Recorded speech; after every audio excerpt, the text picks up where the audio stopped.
Hello বন্ধুরা, রচু bro প্রেম কথন গল্পের ধামাকা একটি পার্ট নিয়ে এসলাম শুধু আপনাদের জন্য। আর আপনি যদি আমাদের চ্যানেলে নতুন হয়ে থাকেন তো এখনই সাবস্ক্রাইব করুন, আর পাশে থাকে বেল আইকনটি প্রেস করে দিন নতুন ভিডিও ছিল। আর আপনি যদি অলরেডি সাবস্ক্রাইব করে থাকেন তাহলে আপনাকে অসংখ্য অসংখ্য ধন্যবাদ।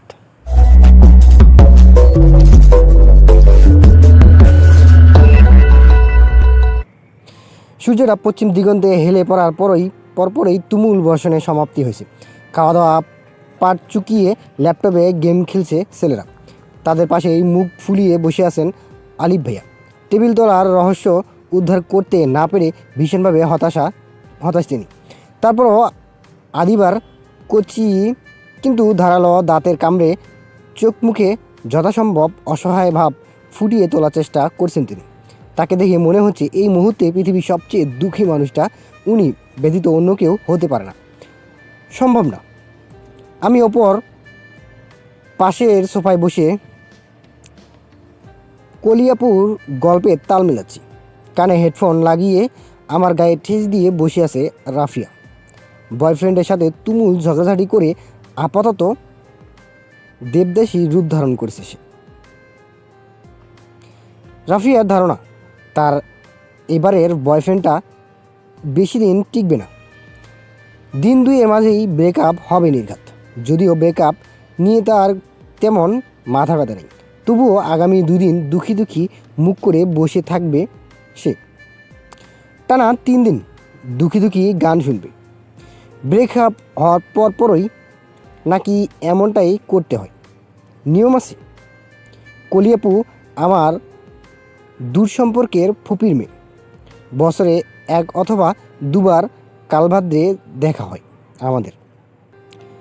দাদুবাড়িতে বিশেষ অনুষ্ঠানের আয়োজন করা না হলে তাদের সাথে দেখা পাওয়া মুশকিল। সামনের মাসে কলিয়াপুর বিয়ে বলেই এই অসময়ে আগমন তাদের।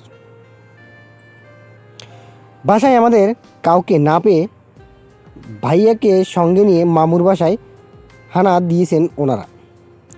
উদ্দেশ্য বিয়ের কার্ড বিতরণ। শুভ্র ভাই এবং মামু কারোর সাথেই তাদের পরিচয় নেই বললেই চলে। কলিয়াপু তার বিয়ের শপিং আর হবু বর নিয়ে কোথার জুড়ি সাজাচ্ছিলেন, ঠিক তখনই দৌড়ে এসে কলিয়াপুর পাশ ঘেঁষে দাঁড়ালো আদিবা। কলিয়াপু খুবই মিশুক ধরনের মেয়ে। আদিবাকে 2 হাতে কাছে টেনে নিতেই আধো আধো গলায় প্রশ্ন ছুড়ল আদিবা।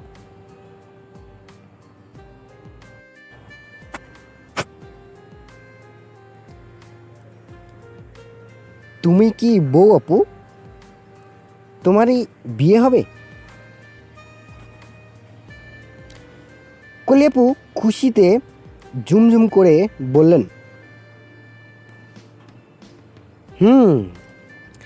আমি সেই বউ আপু। আদিবা বেশ উৎসাহ নিয়ে কলিয়াপুর কোলে চেপে বসল। বড়দের মতো করে বলতে লাগলো, আমি তোমার বিয়েতে শাড়ি পরব। আমার 2টে শাড়ি আছে।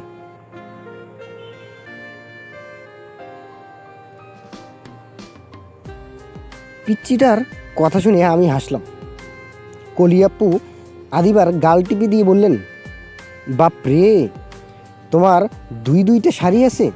আচ্ছা বলো তো, তোমার কোন আপুকে আগে বউ আপু বানানো যায়? রুহি, রাফিয়া, রোদ, কাকে আগে বিয়ে দেওয়া যায়? আদিবা কিছু না ভেবেই ফট করে উত্তর দিল, রোদ আপু। আমি বুরুকুসকে তাকালাম। কলিয়াপু হাসলেন। কৌতূহল নিয়ে জিজ্ঞেস করলেন, কেন রোদ আপু কেন? রোদ আপুর দিকে তাকিয়ে থাকে মানুষ। কলিয়াপু ফিসেল গলায় বললেন, কোন মানুষ? ছেলেরা? না, সবাই। কথাটা বলে চুপ করলো আদিবা। কলিয়াপু মজার ছলে বললেন, উরি বাবা, কি বলো সবাই? আদিবা খানিক ভাবল, তারপর মাথা দুলিয়ে দুলিয়ে বলল, সবাই না, দাদা ভাই। দাদা ভাই তাকিয়ে থাকে। আদিবার কথার মর্মার্থ করতে না পেরে কপাল কুঁচকে তাকালেন কলি অপু। শুভ্র ভাইয়েরা পাশের সোফায় বসেই গেম খেলছিলেন। আদিবার কথায় সবকটায় চোখ বড় বড় করে তাকালেন। শুভ্র ভাই হালকা কেশে নড়ে চড়ে বসলেন। ল্যাপটপের শাটারটা একটু নামিয়ে ভারী গলায় ডাকলেন, এই আদিবুড়ি, তোর জন্য যে চকলেট রাখা হয়েছিল নিয়েছিস ওগুলো? তোর ভাইয়া নির্ঘাত সব খেয়ে নেবে। তোর মামানির কাছে রাখা আছে, জলদি যা এক দৌড়ে। আদিবা এক মুহূর্ত বসে না থেকে ছুটে গেল ভিতরের ঘরে। আর যাই হোক, দাদাভাইয়ের কথার খেলাপ করে না সে। বাচ্চাদের কাছে শুভ্র ভাইয়ের কথা মানেই বেদ বাক্য। পৃথিবী উল্টে গেলেও শুভ্র ভাইয়ের কথার নড়চড় হওয়া চলবে না, কিছুতেই না। আমি আর চোখে শুভ্র ভাইয়ের দিকে তাকালাম। ওনার ফর্সা মুখ এক ঝাঁক রঙিন আলো চোখে পড়েছে। আচ্ছা, উনি কি লজ্জা পাচ্ছেন? শুভ্র ভাই আমার দিকে না তাকিয়ে মনোযোগ সহকারে শার্টের হাতা ফোল্ড করলেন। এক হাতে কালারের চুলগুলো পিছন দিকে ঠেলে দিয়ে আবারও ল্যাপটপের স্ক্রিনে মুখ ঢুকালেন। কোলে আপু ভুরু কুচকে ফিসফিস করে বললেন, এই দাদাভাইটা কেড়ে রোদ? আমি কলিয়াপুর মুখে এই কথাটা শুনে আমি একটু আমতা আমতা করে বললাম, কি জানি, ওই পুষ্কর কথা ধরতে আসে, বাদ দাও তো। কলিয়াপু বাদ দিলেন না, কিন্তু তৎক্ষণাৎ ছোট্ট ফুপির আগমনে সে বারের মতো বেঁচে গেলাম আমি। ফুপি কাছাকাছি এসে দাঁড়িয়েই গদগদ কণ্ঠে বললেন, খালামণিকে তো একদম ভুলে গেছিস কলি। এসেছে থেকে তো একবারও কথা বললে না। কলি আপু উঠে দাঁড়িয়ে অপ্রস্তুত হাসলেন, তারপর বললেন, আপনাকে দেখিনি খালামণি। আপু আপনাকে রেখেই গটগট করে ভিতরে চলে গেল। কেমন আছেন? এই তো ভালো আছি মা। রোদের মামুনির সাথে পরিচয় আছে তোমার? চলো ভেতরে চলো, পরিচয় করিয়ে দিই। কলিয়াপু হাতের পাশটা তুলে নিয়ে ফুপির পিছু পিছু ভিতরের দিকে হাঁটা দিলেন। যেতে যেতে হাতের ইশারায় বললেন, থাকো আসছি। আমি ছোট্ট একটা নিঃশ্বাস ফেলে চুপচাপ বসে রইলাম। কলিয়াপু বসার ঘরের দরজার আড়াল হতেই একরকম আর্তনাদ করে উঠলেন উদুত ভাইয়া। ওরে আল্লাহ, আমাদের এই গোলমরিচ তো দেখি ব্যাপক ঝাল। আমাদের চোখে যা পড়লো না তাও ওর চোখে পড়ে গেল। আদিবা কিছু বুঝে না এই বিশ্বাসে অটুট থেকে ওর সামনে বসে তনিমাকে কত শত প্রেমের কবিতা বুনিয়েছেন। থ্যাঙ্কস গড, শুধু কবিতারই শুনিয়েছি, এর থেকে উপরের লেভেলে উঠি নাই। নয়তো এই গোলমরিচ আমার বাপের সামনে মুখ খুলে আমাকে একেবারে উপরের ওঠার ব্যবস্থা করে দিত নির্ঘাত। উদুত ভাইয়ের কথায় এক পল্টন হাসলো সবাই। আমি মুখ কাচুমাচু করে উঠে যেতে নিলেও রাফিয়ার জন্য পেরে উঠলাম না। সে আপাতত দেবদাসী রূপ থেকে বেরিয়ে এসে ঘুমের সাগরে হামাগুড়ি খাচ্ছে।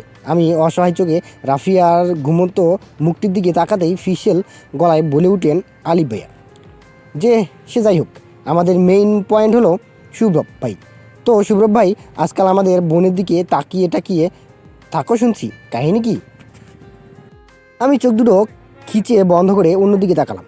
আলিফ ভাইয়ার পাশেই বসে আছে ভাইয়া। এই মুহূর্তে লজ্জার থেকে ভাইয়ার উপস্থিতিটাই বেশি তাড়া করছে আমায়। ভাইয়া কি ভাবছে? আমি আর চোখে ভাইয়ার দিকে তাকালাম। ভাইয়া খুব মনোযোগ দিয়ে ফোন ঘাটছে। মুখ চোখ দেখে মনে হচ্ছে আলিফ ভাইয়ার কথা কান পর্যন্ত পৌঁছায়নি তার। কিছুক্ষণ ফোন ঘাটাঘাটি করে বেশ স্মার্টলি উঠে দাঁড়ালো ভাইয়া। ফোনের দিকে নজর রেখেই ধীর পায়ে জায়গা ছাড়লো সে। ভাইয়া উঠে যেতেই স্বস্তির নিঃশ্বাস ফেললাম আমি। সেই সাথে স্বস্তির নিঃশ্বাস ফেললেন শুভ্র ভাইও। ডান হাতের আঙ্গুলগুলো চুলের মাঝে চালাতে চালাতে ডট কেয়ার ভাব নিয়ে বললেন, চোখ দুটো আল্লাহ দিয়েছেন কেন বলতো? অবশ্যই দেখার জন্য। সো আমি দু চোখ ভরে দেখবো, এটাই স্বাভাবিক। আল্লাহর দেয়া চোখ দুটোতে তো আর আনইউজডভাবে ফেলে রাখতে পারি না। চোখের সদ্ব্যবহারটাকে যদি তোরা জানিয়ে তাকিয়ে থাকা বলিস তাহলে আমার কোনো আপত্তি নেই, কারণ আমি তোরা জন্মগত বলদ। আরিফ ভাইয়া প্রস্তুতরে কিছু বললেন না। তার আগেই তার স্বরে কান্নার আওয়াজ শুনে এলো। কলিয়াপুর বড় বোন কণাপুর ছোট্ট ছেলেটা কাঁদছে। জারিফ তাকে কোলে নিয়ে এদিক ওদিক লাফালাফি করছে। শুভ্র ভাই জারিফকে ডাকতেই বাবু নিয়ে ছুটে এলো জারিফ। শুভ্র ভাই হাত বাড়িয়ে দিতেই পিচ্চিটা লাফিয়ে শুভ্র ভাইয়ের কোলে চেপে বসলো। শুভ্র ভাই কোলে নিয়ে খানিক নাড়াচাড়া করতেই খিলখিল করে হেসে উঠল বাচ্চাটি। শুভ্র ভাই ভ্রু বাঁকিয়ে প্রশ্ন করলেন, এই যে আব্বু, নাম কি আপনার? হ্যাঁ। বাচ্চাটি তার বড় বড় কৌতূহলী চোখ মেলে শুভ্র ভাইয়ের মুখের দিকে তাকিয়ে রইল। ছোট্ট হাতটি বাড়িয়ে শুভ্র ভাইয়ের ছোট ছোট চুল দাড়িগুলোতে হাত বুলিয়ে দন্তহীন হাসলো। উচ্ছ্বাসিত কণ্ঠে আধো আধো করে বলল, বাব্বা বাব্বা। বাচ্চাটা বাবা বলার সাথে সাথেই দাঁত কেলিয়ে হাসলেন উদুত ভাই। মজা চলে বললেন, কিরে শুভ্রব, তোলে তো চলতেছে এটা কি? পোলা তোরে প্রথম দেখায় বাপ ডাকে কেন? তোর গায়ে বাপ বাপ গন্ধ পায় নাকি? আয় তো দেখি। কথাটা বলে শুভ্র ভাইয়ের দিকে ঝুঁকে পড়তেই শুভ্র ভাই বাচ্চাটাকে বাম কোলে নিয়ে ডান হাতে ধম করে একটা চর বসালেন পিঠে। মুখে বললেন, গায়ের উপর পড়বি না, সর। উদুত ভাইকে দেওয়া শুভ্র ভাইয়ের চরটায় বেশ খুশি হয়ে উঠল বাচ্চাটি। তার উচ্ছ্বাসিত চোখ দুটো দেখে মনে হচ্ছে বড়দের এই উদ্ভুত খেলা দেখে ভীষণ রকম আনন্দিত সে। বাচ্চাটা কিছুক্ষণ বড় বড় চোখ মেলে তাকিয়ে থেকে হাত পা নাচিয়ে দন্তহীন খিলখিল হাসিতে মত্ত হলো। শুভ্র ভাই আবারও বাচ্চাটির দিকে তাকালেন। দু হাতে এই ছোট্ট দেহটিকে উপর দিকে ছুঁড়ে মেরে আবারও লুফে নিতে খিলখিল হাসিতে মেতে উঠল পুরো ঘর। তার ছোট্ট হাতটি শুভ্র ভাইয়ের নাকের উপর রেখে চোখ পিটপিট করে বলল, বাব্বা। শুভ্র ভাই হেসে বললেন, এখনও বিয়ে করিনি বাপ। বাবার বাবা বলে আর দহন বাড়াস না। শুভ্র ভাইয়ের কথার জবাবে বাচ্চাটি গোল গোল চোখে তাকালো। শুভ্র ভাইয়ের ছোট ছোট দাড়িগুলো আঙ্গুল দিয়ে ধরার চেষ্টা করলো। কিছুক্ষণের চেষ্টায় ব্যর্থ হয়ে কৌতূহলী দৃষ্টিতে শুভ্র ভাইয়ের মুখের দিকে তাকালো। শুভ্র ভাইয়ের গালে বার কয়েক আলতো চর বসিয়ে ভারী আনন্দিত গলায় বলল, বাবা। সাথে সাথেই চারপাশে হাসির ফোয়ারা বইল। উদুত ভাই হাসিতে গড়াগড়ি খেতে খেতে বললেন, দেখছিস, বলেছিলাম না সমস্যা আছে, নয়তো একাধারে বাপ বাপ করবেন কেন এই পোলার? কাহিনী ইজ ভেরি ভেরি আন্দার। উদুত ভাইয়ের কথায় শুভ্র ভাইও হেসে ফেললেন। সবার হাসাহাসির শব্দে ততক্ষণে উঠে বসেছে রাফিয়া। রাফিয়া উঠে বসতেই সোফায় সেরে শুভ্র ভাইদের সোফায় কাছে হাঁটু গেড়ে বসলাম আমি। দু হাত বাড়িয়ে দিয়ে বললাম, হ্যালো বেবি, আসো, আমার কাছে মজা আছে। বাচ্চাটা আমার দিকে তাকালো। শুভ্র ভাইয়ের গলা জড়ি ধরে বলল, যা বাবা। আমি বুড়ো কুচকালাম। শুভ্র ভাই হেসে আমাকে ইশারা করে বললেন, এটা মামুনি, বলো মামুনি। বাচ্চাটি শুভ্র ভাইয়ের মুখের দিকে তাকিয়ে গম্ভীর গলায় বলল, বাবা বাবা। আরে বাপ, বুঝছি তো, আমি তোর বাপ। আমি বাবা আর সে মামুনি। সে মামুনি। বাচ্চারা একবারও তুমুল উৎসাহ নিয়ে বলল, বাবা বাবা। শুভ্র ভাই বিরক্ত চোখে তাকালেন। ওনার আশেপাশের সব কিছুকে ওনার ইচ্ছে মতো চালিয়ে অভ্যস্ত তিনি। এই ছোট্ট বাচ্চারা তার কথা শুনছে না, তা যেন কিছুতেই মেনে নেওয়া যাচ্ছে না। উদুত ভাইয়া বাচ্চার এক হাত টেনে ধরে বললেন, এই যে আব্বু, আমার কোলে আসো, আমাকে ইচ্ছে মতো বাপ ডাকতে পারো, কোনো সমস্যা নেই, আসো।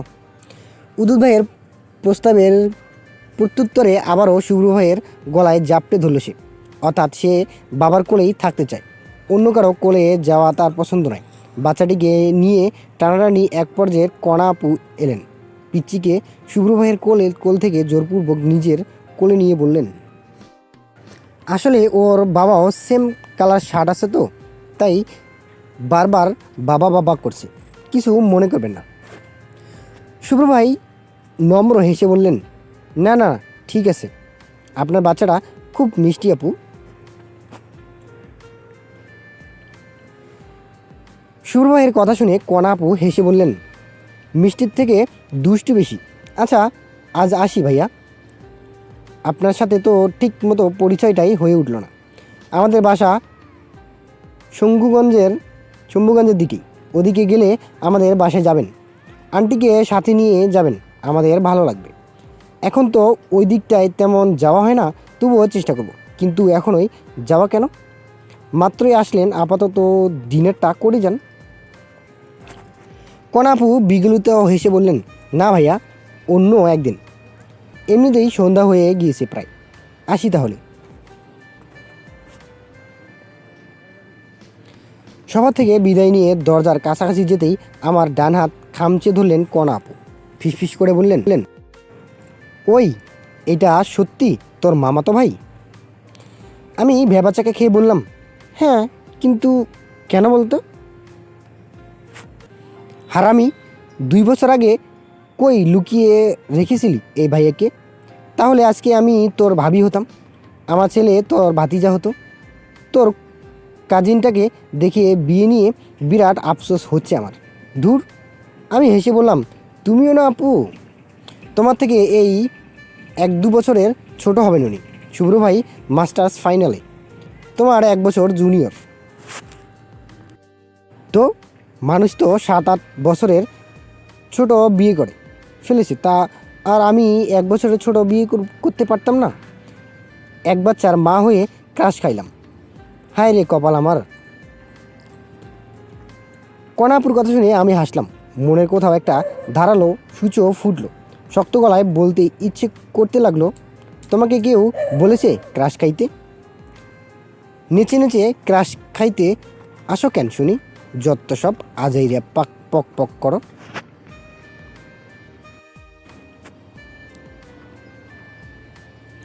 ঘণ্টাখানেক আগেই মাগরিবের আজান পড়েছে।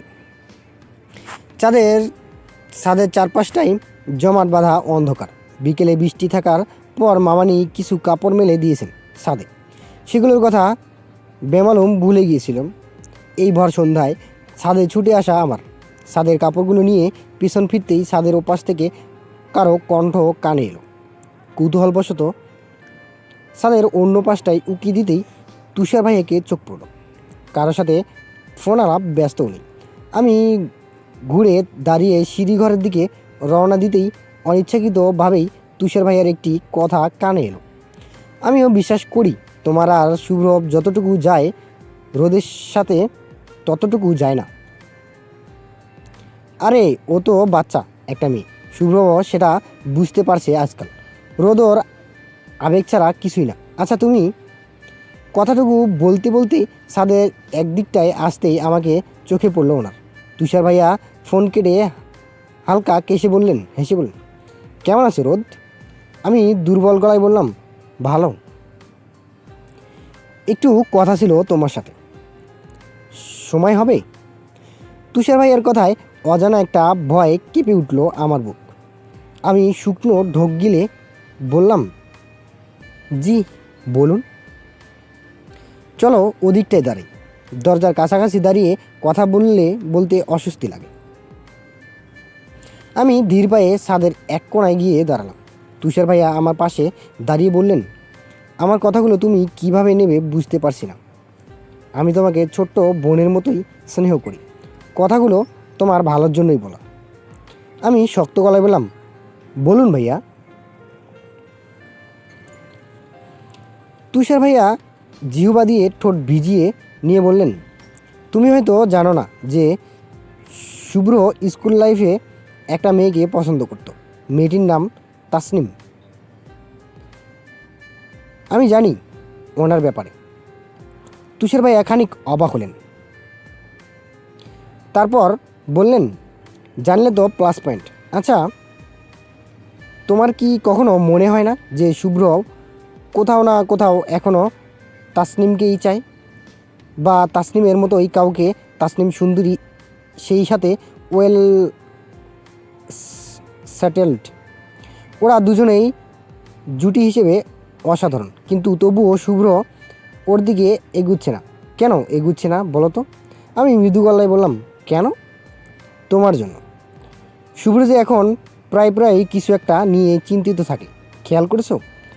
আর তার চিন্তার কেন্দ্রবিন্দুটা হলে তুমি। তাসনিম ওর প্রথম ভালোবাসা। আর যাই হোক, কেউ কখনো তার প্রথম ভালোবাসাটা ভুলে যেতে পারে না। আর শুভ্র মতো লয়েজ ছেলেরা তো একদমই নয়। তাছাড়া তাসনিমের কাছে ওই সব কিছুই আছে যা একজন ছেলে তার স্ত্রীর কাছে চায়। তারপরও তাসনিম শুভ্রর জন্য পাগল প্রায়। তাকে ছেড়ে শুভ্র তোমাকে বেছে নেওয়াটা বোকামো। আর শুভ্র বোকা নয়, তবে সে তোমাকে নিয়ে চিন্তিত। আবেগ হোক আর যাই হোক, শুভ্র একসময় তোমাকে পজিটিভ সাইন দিয়েছিল। তার ধারণা হুট করে তোমার থেকে সরে গেলে তুমি হয়তো সামলে উঠতে পারবে না, উলটপালট কিছু করে ফেলবে। ওর এই চিন্তাটাই ওকে তোমার থেকে আলাদা করতে দিচ্ছে না, আর না তাসনিমকে ফেলতে পারছে।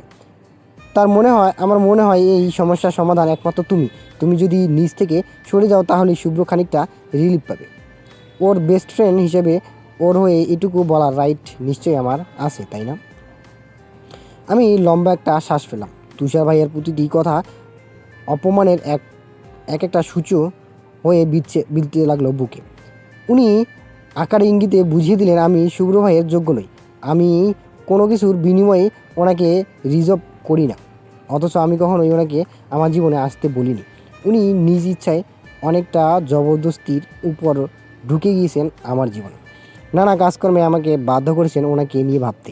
আর আজ প্রাক্তনকে পেয়ে সেই আমি দূরে মাসি। এই আমি এখন তৃতীয় পক্ষ। কথাগুলো ভেবেই ভেতরটা ভয়ানক ক্ষোভে হাঁসফাঁস করতে লাগলো। কষ্ট আর অপমান মিলে বুকটা ভার হয়ে এলো। শক্ত গলায় বললাম, শুভ্র ভাই আর আমার মাঝে কখনোই কোনো সম্পর্ক ছিল না ভাইয়া।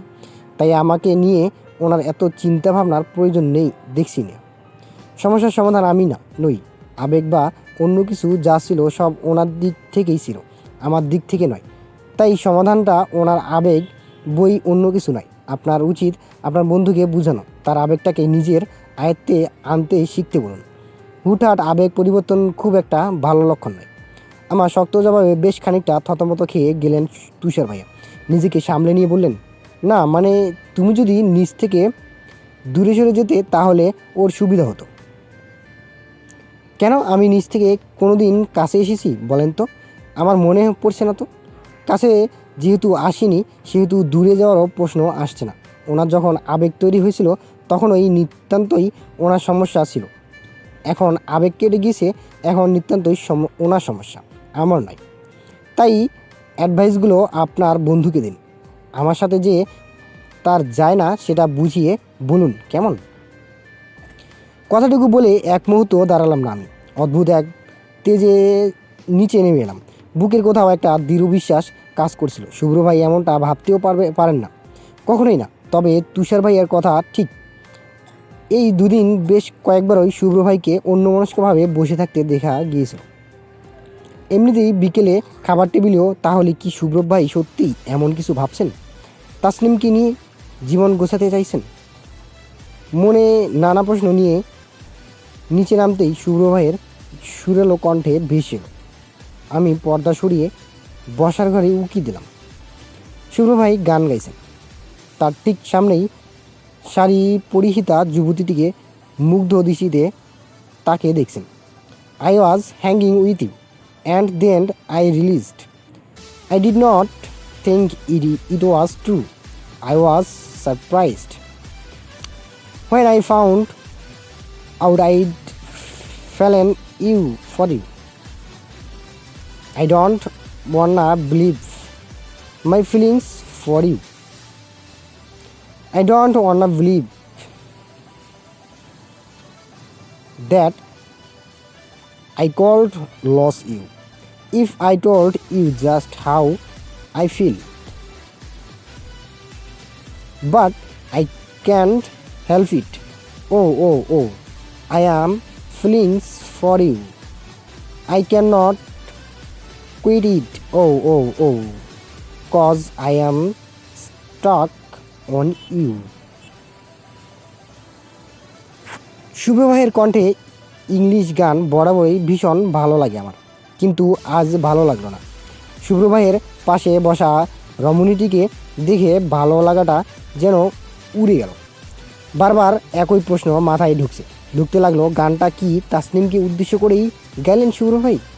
অতীতে না বুঝলেও এখন কি তিনি নতুন করে ভালোবাসা উপলব্ধি করতে পারছেন? আমি কি তবে সত্যিই ওনার আবেগ? 3 বছর নয়, মাসের 3 আবেগ। আমি ধীর পায়ে নিজের জন্য বরাদ্দকৃত ঘরটির দিকে এগিয়ে গেলাম। দরজায় সিটকানি দিয়ে যথাযথই কান্নায় ভেঙে পড়লাম। তুষার ভাইয়ের কথাগুলো মনে পড়তেই নিজেকে বড্ড ঠুকনো আর প্রয়োজনীয় মনে হতে লাগলো। প্রায় ঘন্টাখানেক কেঁদে কেটে সিদ্ধান্ত নিলাম শুভ্র ভাইয়ের সাথে কথা বলবো আমি, কিন্তু কি জিজ্ঞেস করব ওনাকে? উনি তো কখনো সরাসরি ভালোবাসার কথা বলেননি আমায়, কখনো প্রতিশ্রুতিও দেয়নি কখনো। তাহলে কিসের জবাবদিহিতা চাইবো আমি? কথাটা ভেবেই মাথা চেপে ধরে বসে পড়লাম আমি। কিছুক্ষণ চোখ বন্ধ করে বসে থাকার পর হঠাৎই উঠে দাঁড়ালাম। দরজা খুলে সরাসরি বসার ঘরে গেলাম। বসার ঘরটা ফাঁকা পড়ে থাকতে দেখে শুভ্র ভাইয়ের রুমের ভিতর উকি দিলাম। শুভ্র ভাই বেলকনির দেয়ালে ঠেস দিয়ে চোখ বন্ধ করে দাঁড়িয়ে আছেন। ওনার কপালে চিন্তার ভাঁজ, চোখ মুখ রক্তশূন্য। আমি ধীর পায়ে এগিয়ে গিয়ে মৃদু গলায় ডাকলাম। উনি সাড়া দিলেন না। আবারও দুবার ডাকার পরও সাড়া না পেয়ে বেশ জোরেই ডাকলাম আমি। উনি চমকালেন, বিরক্তি নিয়ে তাকালেন, ঝাঁঝালো গলায় বললেন, কী সমস্যা? আমাকে ডিস্টার্ব করা ছাড়া আর কোনো কাজ নেই তোর? কারো রুমে ঢোকার আগে যে অনুমতি নিতে হয় জানিস না? এই সিম্পল কার্টিসি কি তোর নেই? দিন দিন মূর্খ হচ্ছিস তুই। শুভ্র ভাইয়ের কথার মাঝেই শুভ্র ভাইয়ের ওয়াশ রুমের দরজা খুলে বেরিয়ে এলো তাসনিম নামের মেয়েটি। আমি একবার তীক্ষ্ণ চোখে মেয়েটির দিকে তাকালাম। শুভ্র ভাইয়ের বলা বাকি কথাগুলো কানে ঢুকলো ঠিক, কিন্তু মস্তিষ্ক পর্যন্ত পৌঁছালো না। অপরিচিতা এক মেয়ের সামনে শুভ্র ভাইয়ের করা অপমান মুহূর্তেই ক্ষতবিক্ষত করে দিল আমায়। তীব্র অসম্মানবোধে শুভ্র ভাইয়ের কথাগুলো চুম্বকের মতো কাজ করলো।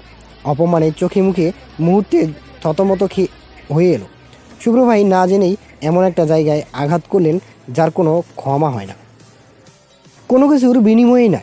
এই অসহ্যকর মেয়েটার সামনে আমাকে এতগুলো অপমান করার কথা শোনানোর শাস্তি তাকে পেতে হবে। আমি দুর্বোধ্য হেসে কাটকাট গলায় বললাম, সরি সরি সরি এখানে যে প্রাইভেট টাইম চলছে বুঝতে পারিনি, আর দরজাটাও খোলা ছিল, তাই আর অনুমতি নেওয়া হয়নি। নেক্সট টাইম এই ঘরে যদি পা রাখি তাহলে অনুমতি নিয়েই ঢুকবো। You guys sorry again. কথাটা বলেই ঘুরে দাঁড়ালাম আমি। তাসনিম আপু ঠোঁটের কোণে এক মুহূর্তের জন্য একটা দাম্ভিক হাসি চোখে পড়ল। উনি উচ্ছ্বাসিত গলায় বললেন, তুমি কি রোদ? না, আমি রোদ না, আমি রোদেলা। তাসনিম আপু অবাক হয়ে বললেন যে, রোদ আর রোদেলা একজন নয়? তাহলে রোদ কে? না, একজন নয়, তারা দুজন আলাদা। রোদের মাঝে কার্টিসি জ্ঞান নেই, আত্মসম্মান তাকে ছাড়া তারা করে না, কিন্তু রোদেলা ভিন্ন। তার আত্মসম্মানবোধ তীব্র, সেই আত্মসম্মানে হাত দিলে পুড়ে ছাই করে দেওয়ার মতো উত্তাপ সে রাখে। এটুকু বলেই ঘর থেকে বেরিয়ে এলাম আমি। ঘর থেকে বেরোতেই প্রথম যে কথাটা মনে পড়ল তা হলো তুষার ভাইয়ার কথাগুলো ঠিক ছিল, আর আমার মনে ভুল ছিল। রোদ নামক মেয়েটা শুভ্র ভাইয়ের আবেগ বই, আর কিছুই না, যাকে আজকাল দূরে কোথাও ছুঁড়ে ফেলার আপ্রাণ চেষ্টা করছেন তিনি। কথাগুলো ভাবতেই কান্নাগুলো গলার কাছে দলা পাকিয়ে এলো, কিন্তু কান্নার দলাগুলো চোখের পাতায় ঝরল না। কান্না মানেই দুর্বলতা। যে মানুষটি আমাকে ছুঁড়ে ফেলতে চাইছে তার জন্য চোখের জল ভাসানো বোকামো। আমি তো দুর্বল বা বোকামোই নই।